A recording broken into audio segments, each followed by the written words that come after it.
As editor of the hometown Jewish newspaper, I see so many stories of how Federation and its agencies link our community, unite our community. Approximately 2 years ago, we put in an item in the paper about how senior citizens in the Jewish Federation's apartment buildings and housing needed a bus in order to come to some of the activities here at the JCC. One of our readers saw that and decided to donate matching funds in order to help buy a bus. One of the most moving and powerful things I've seen in the 17 years that I've worked at the JCC is the day one of our individuals who attend our Chad special needs programs was in the building, and previously every day that she came to programming, her father would escort her up the stairs. One day I happened to walk out to the lobby. It was the first day that she came in the front door, went up the stairs, and went to the programming by herself. The father had tears streaming down his eyes, and it was really unbelievable to see that after 6 years that she had gotten so comfortable that she was then able to go up to programming by herself. Might sound like a small accomplishment to us, but certainly a very large accomplishment for her and her entire family. In my role, I've been lucky enough to meet so many of the Holocaust survivors in the community who have proven to be such an amazing inspiration to me as I see them share their memories and their stories with students so that they can help the students understand the consequences of hatred and how it's possible to rebuild your life after horrible things can happen to you. And it's just amazing to watch them each day. Working at Samos JFCS is not just a job, but rather a passion and a commitment. Each client and scenario is unique and intense. For some senior services clients, we are the only visit of the week, the only check-in call to ensure that the medical appointment went okay, or that they received their Meals on Wheels. For others, we are the only listening ear or the only person whom they feel they can confide in due to their caregiving or illness stressors. For some, we are literally the only one they have. Advocating, supporting, and networking these vulnerable clients of our community requires a dedication and means doing one mitzvah after another. Almost every day I have the opportunity to see, hear, and experience something magical that Federation has done for this community. Whether it's sending a book to the over 700 children that receive PJ Library on a monthly basis and hearing a parent or a grandparent say it's been a wonderful story and that they read together every night. Every day is filled with little moments like this that make me know that our community is so special, and what we do here every day makes a difference in so many people's lives. Had a parents' night out event. The Franklin Institute came and we had stargazing. But the beginning of the program was doing Havdalah. We did it outside in the courtyard, outside the social hall, and we did a real Havdalah service. There were probably a third of the kids there weren't even Jewish, and everybody was arm in arm, and everybody it was a beautiful sky, and we had the candle lit, and it was just a really great feeling to hear everybody joining in song, because even if they didn't know the Hebrew words, they would hum along, and everybody was swaying back and forth. And it was just a warm feeling that everybody was in the spirit. Even if they didn't understand the significance of Havdalah, the kids were just in the spirit, arm in arm, and we were just one big cohesive family. Through the work of Super Sunday and the dollars raised and distributed through the Federation, I have the privilege of representing the Jewish community out in the wider community and sharing with everyone all the wonderful work all of you are doing throughout the year. Last year, I was the PTA president at Cooper Elementary School. We received a grant for a peaceful playground. This is a public school, and we were so grateful to get money through the Jewish Community Foundation and the ADL No Place for Hate. Also, my brother-in-law has special needs, and he did a 6-month program called Soups and Sweets, where he learned how to be a cook, and right now they're currently helping him find a job. And we're so grateful for that help personally. Every time I write a story, I really understand how these programs affect people, real people, people like my family, like the kids in my community. Hi, my name is Gail Cohen. I'm the Early Childhood Director at the CATS JCC. We had one particular parent who was going to have to pull her child out because financially she could no longer afford it as she was starting her own business.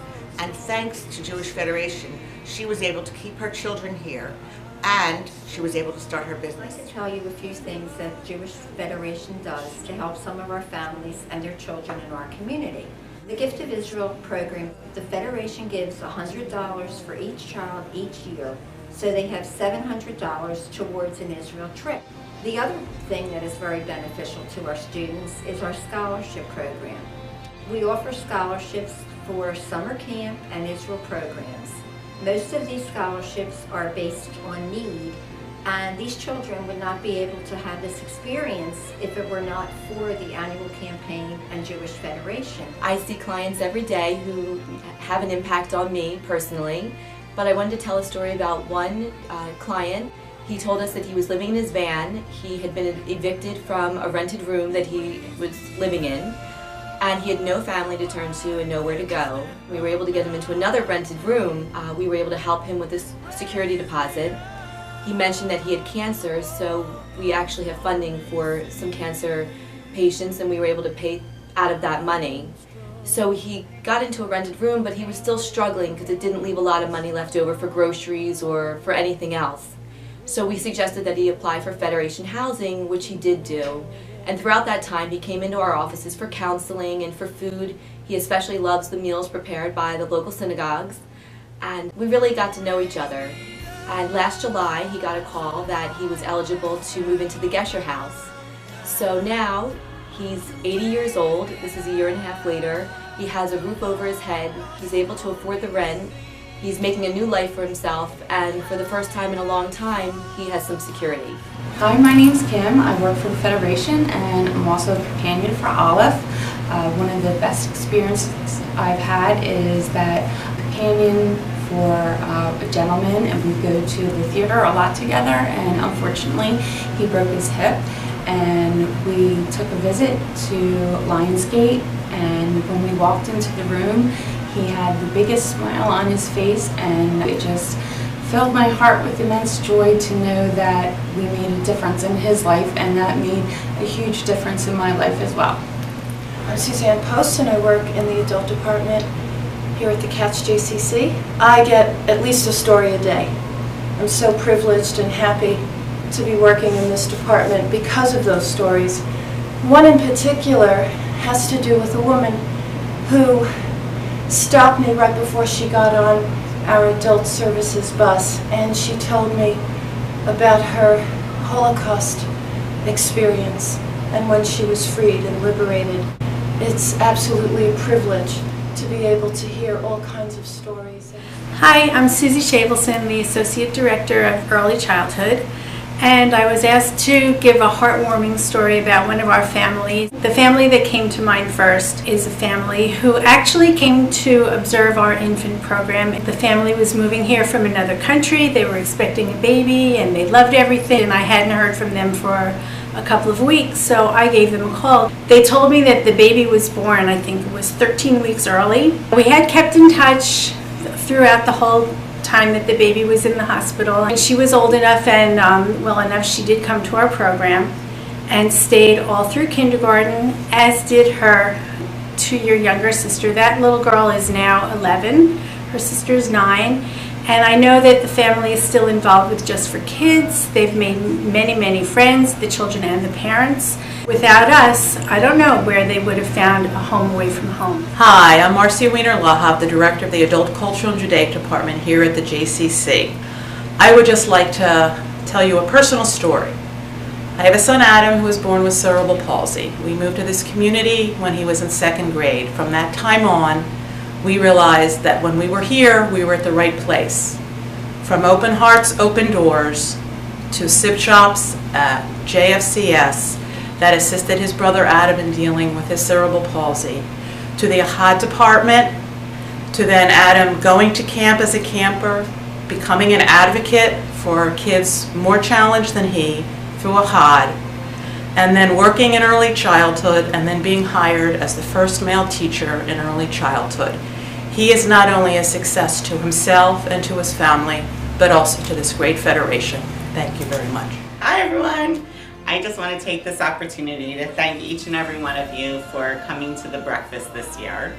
and to also say, who knows better than all of you what you do each and every day to enrich the lives of the people living in this community, to lift them up when they're down, to give them shelter when they need it, to give them the self-esteem and self-worth by cheering them on in a sporting event, by giving them scholarship to be able to go to a camp. It's unbelievable. You are the people who are delivering the stories of the heart. You deliver it through the work that you do all day, every day, year after year after year.